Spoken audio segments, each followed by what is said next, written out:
Monsters by Brianna Bond. I want you to rot in hell. I want you to choke on your lies and drown in your crocodile tears. I want your false promises to catch up to you, change you the way they did me. I want this to break you, hurt you, make it impossible for you to live, and cause you to lose everyone you hold dear so you can feel a fraction of the loneliness you put me through. But that's not going to happen, is it? You're always going to be a big shot no matter how bad I want you to pay. And me? I have a panic attack anytime I see someone remotely similar to you. I'm crying and writing sad poems at 10 p.m. I have notebooks of suicide notes, a lot of which are addressed to you from before and after I realized you didn't care. But that's too much. See, I don't care how many scars are on my wrist in your name. I wouldn't want to flip that script to push you to suicide, because that's something only a monster. Salutations, friends. Salutations. Salutations, friends. Salutations. My name is Brianna Bond, otherwise known as No Ordinary Scholar. I thought it was about time that I preached my piece. Spoiler alert, it's about time. I'm not a betting girl. That sounds amazing. I'm listening. Are you ready? God, I miss poems. I'm sure you guys have heard of the different stages of grief. This may have been anger, and despite what it may seem like, this is actually very healthy for me. So if you don't already know the whole story, then you obviously have not read I Hear Colors, my debut novel available on Amazon.com. Shame on you, man. It's a good book. It's a good read. You gotta check it out before A New Throne comes out. It's the first book of my Queen of Thieves spy series. You better go check that out. Hit that link down below to get that book. And while you're over there, go ahead and check out The Color Black. I'm sorry. So, in high school, I had a friend that was supposed to be like family to me, supposed to be always there for me, but consistently wasn't. And like, I know I've in probably other videos you've seen of me from this about this, I've described it as like him treating me like a side chick, but upon further reflection, I think it was less of me being the side chick and more of like I'm the main chick that he swears he's all for, that he swears like we are forever, that everyone thinks like he and I were best friends forever, but in reality, like he only came over and hung out with me or talked to me when he needed something and was with someone else any other time because he knew I would never leave. Keep in mind, this was not at all like a romantic relationship.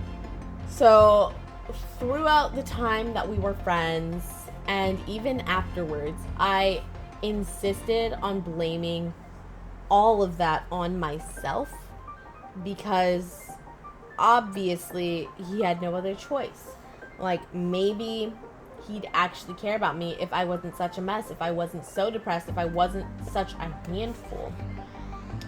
And I felt like that made me difficult to be around, that made me impossible to be around. So the fact that he was even pretending to try was the most I could ever get, and was even just a lot more than he should have offered me. And so if any of that kind of sounds familiar, you might be thinking of like any of the many videos I did on this before, or specifically my Letters to El Dorado videos that I did.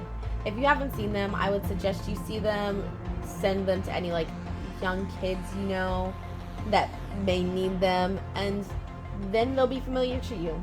So this inward like shaming and attacking and blaming is really kind of one of those things that makes a difference between whether you're suicidal or you like are violent towards others. I've seen it in people before where like we've gone through very similar things, but I suicidal attacked myself, they were violent, was based on who we blamed. I blamed myself, they blamed others.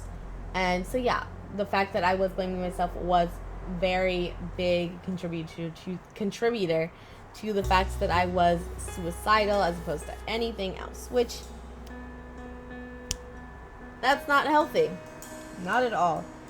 And really, it's been a struggle for me since to just kind of find a place where I am comfortable with how I'm leaving this situation in my head. And for years, I was constantly just saying, it's not his fault. You were too much, Brianna. Like, you were a mess. What else was he supposed to do? And that would weigh me down so much. And then I got to this point where there were times before where I would say this kind of thing, but I was saying it out of just hyper emotion. I was just so emotional. This is what I said, but I didn't believe in myself when I said, like, I hate you. I didn't believe that. When I said I want the worst for you, I didn't believe that. And even here, like, this is the first time, I don't want to ruin his life. I don't want his life to be ruined. But this is the first time I'm able to say anything where I am placing this on him and trying to hold accountable the person that is actually at fault. And I actually genuinely believe it. Again, I don't want to ruin his life, but this is still the accountability part of it. Demanding and emotionally demanding accountability. And I am no longer emotionally holding myself accountable for this, because at the end of the day, I am finally able to say that what he did was not okay. The way he treated me was not okay. I deserve better. I was not being treated with basic human decency. And that was because he was a kid that liked the idea of always being able to have two girls on his arm. And whether or not we discussed and we talked about the fact that this was not a romantic thing at all, that doesn't mean that's what he really believed. That doesn't mean that's what he told people. And honestly, this is probably my writing with you guys is really the only place I would ever be able to actually take these kinds of steps for my own good, because I respond to these types of situations very similarly to how someone with ASS, abusive spouse syndrome, would react, in that if he were here in front of me and said sorry, hell, there's a good chance if he were to text me right now and say sorry, I would say okay, and I would forgive him, whether or not I truly believe anything's going to change, whether or not I think that it would be in my best interest. I know in that time before I actually broke off the friendship, I talked to him and I said, like, this is how I feel. It's cut. I didn't talk to him.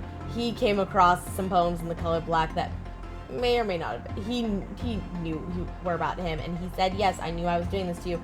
And we made plans to make things better, to just be together and hang out with each other more, to talk more, and for him to be there for me and me be there for him. And that didn't happen. That didn't end up happening at all. And I said, okay, we can do this. And as I was saying that, I knew absolutely nothing was going to change, because he didn't care. I knew he didn't care. And so, and it's not a matter of me being two-faced. It's just, I don't want to be the one to hurt him. I don't want to ruin his life. And I don't want to put him through any kind of distraught, even if it's just the fact that he is upset with the fact that I didn't accept his apology. This is something I've suffered with and been dealing with and going through for a while. I've also done it with the guy that sexually assaulted me in high school, even in my current relationship. It's nothing that serious, but if I ever have an issue, and if I ever have an issue, if I'm ever upset, and if that ends up making him upset, I immediately apologize, because I would rather just ignore whatever I'm feeling and just deal with whatever thing I'm upset about than upset him and potentially have him leave, stuff like that. So, and I think that a lot of that stems from just the fact that this kid I could never, like, while I stand by the idea that the things he did were wrong and that I deserved better and that he shouldn't have done that, things could have been better, things could have been handled better, I've never been able to convince myself that I think he is a bad person.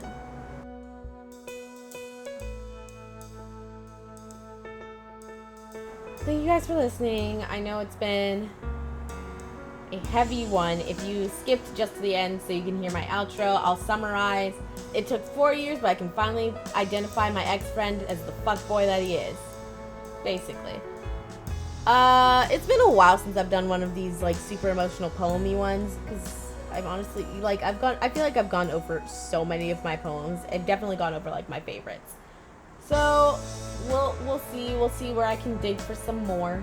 But if you want to keep hearing more from me and more about life and such, go join my squadron over on Patreon. You can support me for as little as $2 a month, and that goes towards getting equipment, helping me with getting help to publish these books, so that way I can publish these books faster, because I did the math and it could potentially take me a decade to get through all of these books. Definitely longer at the rate that I'm going now without help.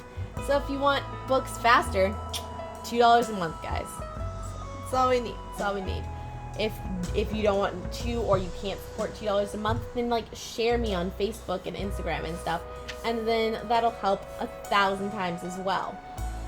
So over there on Patreon, if you wanted to check that out, $2 a month again, just throwing that out there one more time. But if you wanted to check me out on Patreon, then you get a bunch of cool rewards. You get videos early. You get the first chapters of my books early before they're even released. And I've got some more stuff in the works. You'll just have to wait and see what that turns out to be. But stay tuned. Check out Patreon, and you will get the news first. So until then, valedictions, friends.